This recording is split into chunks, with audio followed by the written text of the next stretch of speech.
भगवान का सत्कार। एक गांव में दामोदर नाम के एक गरीब ब्राह्मण रहा करते थे। ब्राह्मण को लोभ और लालच बिल्कुल भी ना थी। वे दिन भर गांव में भिक्षावृत्ति करते और जो भी रूखा सूखा मिल जाता उसे भगवान का प्रसाद समझकर ग्रहण कर लेते। एक समय पर ब्राह्मण का विवाह संपन्न हुआ। विवाह के उपरांत ब्राह्मण ने अपनी स्त्री से कहा कि देखो, अब हम गृहस्थ जीवन में प्रवेश कर रहे हैं। गृहस्थ जीवन का सबसे पहला नियम होता है अतिथि सत्कार करना, गुरु आज्ञा का पालन करना और भजन कीर्तन करना। मैं चाहे घर में रहूं ना रहूं, लेकिन घर में अगर कोई अतिथि आए तो उनका बड़े अच्छे से अतिथि सत्कार करना। चाहे हम भूखे रह जाएं, लेकिन हमारे घर से कोई भी भूखा जाने ना पाए। ब्राह्मण की बात सुनकर ब्राह्मणी ने मुस्कुराकर कहा, अच्छी बात है, मैं इन सब बातों का ध्यान रखूंगी। आप निश्चिंत रहें और भजन कीर्तन कर प्रभु भक्ति में ध्यान लगाएं। ब्राह्मण और ब्राह्मणी सुखी सुखी अपना जीवन यापन करने लगे।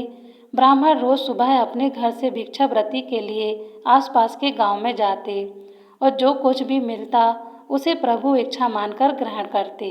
ब्राह्मण के घर की स्थिति बहुत ही सामान्य थी। कभी कभी तो दोनों पति पत्नी को भूखे ही सोना पड़ता, लेकिन फिर भी दोनों पति पत्नी सुखी सुखी अपना जीवन यापन कर रहे थे। मन में कोई द्वेष और लालच ना था। भगवान बड़े लीलाधार हैं। वह देवलोक में बैठे बैठे सब कुछ देखते हैं। उनकी लीला बड़ी विचित्र है। वे समय समय पर अपने भक्तों के दुख दूर करने किसी न किसी भेष में आते रहते हैं। वह हमेशा अपने भक्तों की परीक्षा लेते हैं। एक दिन ब्राह्मण की भक्ति और त्याग से प्रसन्न होकर भगवान ब्राह्मण के घर साधु का वेश धारण कर ब्राह्मण की परीक्षा लेने पहुँचे। भगवान ब्राह्मण के घर के बाहर बने चबूतरे पर बैठे और भिक्षा के लिए आवाज लगाई। ब्राह्मण ने जब साधु महात्मा की आवाज सुनी तो वह बाहर आए। ब्राह्मण को देख साधु महात्मा मुस्कुराए और बोले, पुत्र, आज इस रास्ते पर जाते जाते मन किया कि आज तुम्हारे घर भोजन करूं। ब्राह्मण ने प्रसन्नतापूर्वक साधु महात्मा को नमन किया और बोला, महाराज, बड़ी ही प्रसन्नता की बात है कि आज आप हमारे घर में भोजन करने के लिए पधारे हैं। लिए भीतर चलिए। इतना कहकर ब्राह्मण साधु महात्मा को घर के भीतर ले आया और बिछौना बिछाकर विश्राम के लिए निवेदन किया। देवयोग से उस दिन ब्राह्मण को भिक्षा में एक दाना भी नहीं मिला था। उसने रसोई में जाकर देखा तो रसोई में अन्न का एक दाना भी नहीं था। ब्राह्मण ने सोचा कि अब क्या करे, आज तो भिक्षा में कुछ भी नहीं मिला, हम तो भूखे रह सकते हैं, घर आए अतिथि को भूख से कैसे जाने दें। घर में फटे पुराने कपड़ों और बर्तन के अलावा कोई भी सामग्री ना थी। ब्राह्मण ने अपनी स्त्री से कहा कि आज हमारे घर से अतिथि भूखे ही चला जाएगा। हमने आज तक भगवान की जो भी भक्ति की है उसका कोई मोल नहीं रह जाएगा। ब्राह्मण की पत्नी ने कहा कि आप घबराते क्यों हैं, कुछ न कुछ जतन तो हो ही जाएगा। पत्नी की बात सुनकर ब्राह्मण ने ब्राह्मणी से पूछा कि तेरे पास कोई गहना है। ब्राह्मणी बोली, गहना तो नहीं है और कपड़े भी फटे पुराने हैं। पत्नी की बात सुनकर ब्राह्मण बोला, तो फिर अतिथि सत्कार कैसे करेंगे। ब्राह्मणी बोली कि आप नाई की दुकान से कैंची ले आओ।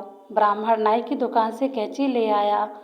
ब्राह्मणी ने अपने सर के केस अंदर अंदर से काट लिए और बाहर से केस बांध कर लिए। अपने केस ब्राह्मण को देकर ब्राह्मणी बोली कि आप बाजार जाकर यह केस बेच आओ और इनसे जो कुछ भी रुपए मिले उनसे दाल चावल लेते आना। ब्राह्मण बाजार गया और केस बेचकर बाजार से दाल चावल ले आया।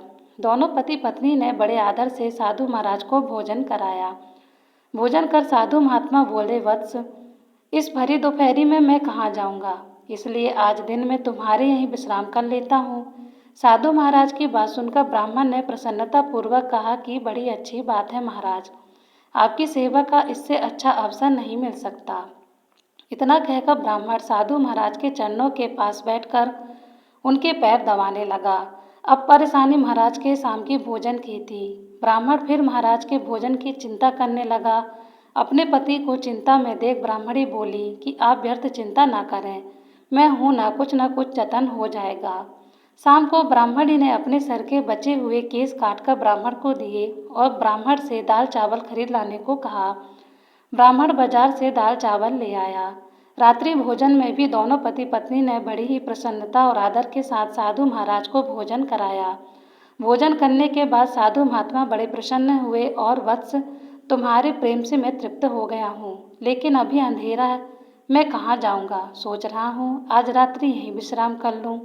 साधु महाराज की बात सुनकर ब्राह्मण बोला, महाराज, यह जो कुछ भी है सब प्रभु का है, आप निश्चिंत होकर यहाँ विश्राम कर सकते हैं। यह मेरा सौभाग्य है कि मुझे आपकी सेवा करने का अवसर प्राप्त हो रहा है। इतना कहकर दोनों पति पत्नी साधु महात्मा के चरणों में बैठ गए। साधु महात्मा की सो जाने के बाद महात्मा के चरणों में ही दोनों पति पत्नी भी सो गए।